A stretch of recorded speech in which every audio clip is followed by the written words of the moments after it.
and in. So it's working with. There we go, page 55. The book itself again, I can see, as you can see here. I'm doing all these videos for you, so I hope you can smash a like at the bottom, you know, this video when you see, because I'm trying to explain these things and I'm trying to sort of encourage newcomers into potential martial arts or people that are already involved in various martial arts. Or when I say martial arts, I'm not just talking about martial arts, I'm talking about boxing, I'm talking about wrestling, I'm talking about applications, yeah, that you can use, because this is all transferable application. So I'm talking about speed here, and I'm going to read a couple of points out, and I want you to see if you can grasp these. Okay, so types of speed, page 56 and 57 here. Point number 1, it says perceptual speed, quickness of the eye to see openings and to discourage the opponent, confusing him with slowing him down. Alright, so quickness to see, perceptual, it's your perceptual speed, quickness to see the openings, and it's talking about confusing and slowing your opponent down with your speed as well. Okay, so you've got to be quick to see.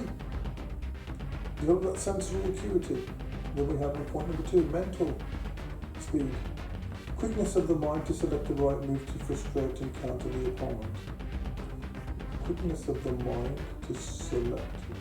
Now the only way you're going to get quickness of the mind to select the right movement is if you drill it, unless you practiced it. So with all these things that I'm talking about here, it's not just about knowing, this is the knowledge, this is the theory, it's about practice. So you have to drill those moves so they become second nature. You drill it 100 times. And I recall an interview with some years ago that somebody talked about Michael Jordan. They says, well, one of his instructors asked him to practice dunking the ball in 400 times. So he did it 400 times. That's got a lot of time there, is to jump up 400 times and dunk the ball in. And this is basketball, if you know who Michael Jordan is. Michael Jordan came back to his instructor and he says, I've done it, sir, I've done it 400 times. And he says, go and do it again. It's not just about doing it once, not just about doing it twice. You do it again and again and again until you breathe the move. So mental speed. And we have, point number 3, we have initiation speed, economical, starting from the right posture with the correct mental attitude. Economical, so in order for you to strike a move, you've got to be using your economy of motion. Why do I want to go around when I can go straight? Why?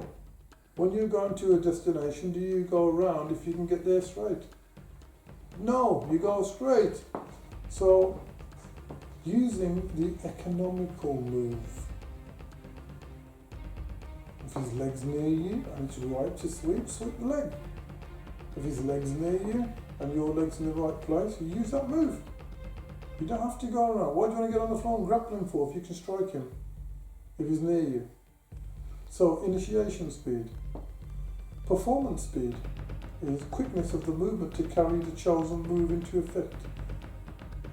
I'll say that again. Quickness of the movement to carry the chosen move into effect. So you're performing now. After all this drilling with the speed, you're going to accrue speed. You're going to accrue true speed through repetition, because repetition is the mother of skill. So your performance speed will kick into play. And that is only through your repeating. Quickness of the movement to carry it out into effect. And then you have alteration speed. You might, it says the ability to change direction midstream.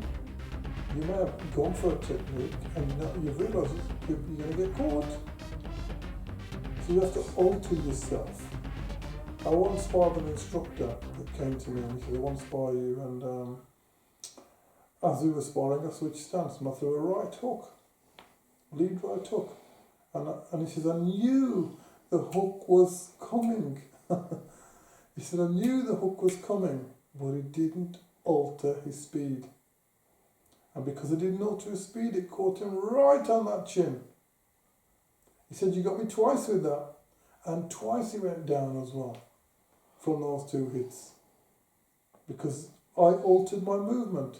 When I do my training, I don't do left side, I don't do right side, I do both sides. When we drill in the gym, we do jab cross hook or jab cross hook.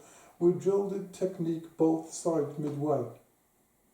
So I'll cut the round into two. If we're doing a 5-minute round, we do 5-minute rounds.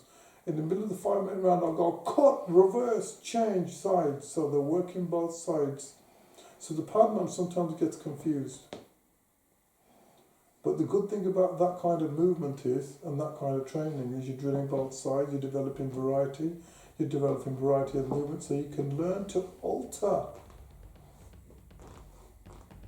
your alteration speed, which is what you want to think about, your alteration speed. So I'll say those again: perceptual speed, initiation speed, performance speed, and alteration speed. Now this is when we're talking about speed, these are types of speeds. I want you to remember those and think about them very, very carefully. Go over them again and listen to this video again to get the information. Because the only way, now all these speeds will only improve if you practice doing them, if you practice doing the moves, if you practice variety. That's the only way you're going to get it. Thank you very much. Well, Master, page 53. Always train in good form. Learn to move smoothly. Start your workout with shadow boxing to loosen your muscles. At first concentrate on proper form, later work harder. Brilliant. One of the things I use as a regular for me in my sessions when I teach is shadow boxing. Sometimes we don't go into exercises straight away. In fact, we use dynamic warm-ups because we want to increase fluid in the joints. So we shadow box lightly just to get some fluid and get some blood flow into the joints so you can move better and move smoother. So one thing you should be doing to warm up with your martial artist is to be doing a lot of shadow boxing. I talked to one of the Pakistani coaches from the boxing team in the Olympic team for the UK. And one of the guys says to me a couple of years ago, he says, it's all about reaction training. It's all about training your muscles for reactions. That's all we do. It's all reactions. We learn and we drill and we learn and we drill. We're practicing the same drills. We do it through shadow boxing, and then we do it on technical pad work. So, shadow boxing, believe it or not, especially when you've got a mirror in front of you and you're moving on with it, if you shadow box for half an hour, you'll burn about 500 calories. That's just generally speaking. But if you're shadow boxing and you're using a mirror, you can check your guard. You can check the smoothness. You can watch your footwork as well. But also, it will loosen up your joints so that when you start moving quicker and faster and harder on the pads, because you're warmed up, you won't get injured. You won't get injured. You are going to avoid injury. You must warm up to avoid injury. And another thing I've learned as well, and watch people do, is they don't warm down. They think they've done the session and that's it. You still have to warm down. Do some stretches at the end and you warm down. You have to warm down because your blood in your muscles will pool at the site of the joint, and when it pools, you are susceptible to injury. So, as I said, I put my explainer with what's being said and how it's being said and how I'm interpreting, how I've interpreted some of the nuggets from this book over here, which I think is an amazing book. I think people should all study it. I'm going to put a few references out there, a few videos out there, so that people start to realise, because you need to be conscious of these things. If you look and talk to people within the martial arts world, they'll tell you straight. If you want to be a martial artist and you want to study proper philosophy, which you need to study proper philosophy, if you want to get a proper deep understanding of it, then you need to go back to the roots and know and learn about this guy over here. You need to know about his teachings.